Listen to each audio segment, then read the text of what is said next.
My name is Amy Thornton, and I'm the Flight Operations Manager for JCPenney. In my young career, a career day came up, and my 8th grade teacher, she looked at me and said, "What do you want to be when you grow up? You can be anything, Amy, you can be anything." So I looked back in the room, and there's an American Airlines pilot. I want to be a pilot.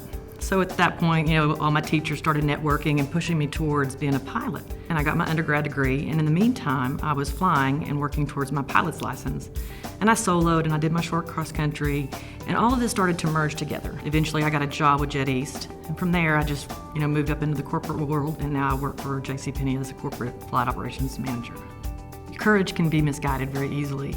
You can have courage without leadership, and you can really go down a path that is not as successful. When you blend courage with leadership, I feel like it can really lead you to more of a successful career path. Probably the hardest decision I've ever had to make was with one of my team members. Your guidelines are to not let a pilot fly in a stressful situation. We encountered that at one point where I was the one that had to make the call, and it was a situation where I was the only one that could make the call at the time, and I had to remove a pilot from a trip, which is it's not something you ever want to have to do. A week later, everybody agrees, everybody buys into it, everybody knows that's the safest, best thing to do for not just that trip, but for the executive team of our department. They need to know that we're really looking out every day for their safety and for the best for the brand. I think we all have a responsibility up to the company. So as we start to look at, like in retail, we have such small margins and we're looking at every dime, our courage really is going to come in telling them when we can't save money anymore. There's certain times where you have to do, safety, and you have to train, and they look at our ISBAO program, and it's going to take $10,000 to do our audit for the next level of ISBAO. And do you need to spend that money? Is that money we could, not spend this year? And those kind of questions that we have. And sometimes we have to say, yes, we have to spend this money.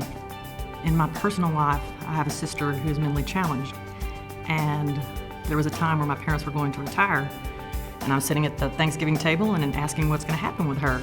And she was going to go down to the country and live with them. And I said, no, she will live with me.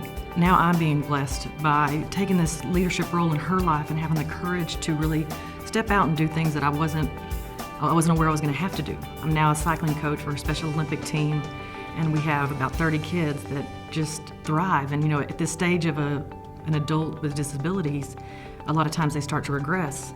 But with my support and the courage of my entire family, she is still progressing as a 45-year-old woman. I think our industry, in its own right, requires courage. We wouldn't exist without some courage of individuals. They had to overcome basic principles of thrust and lift. So I think as people go forward in their careers and people really, align themselves, just always remember to always go forward and reach your goals higher.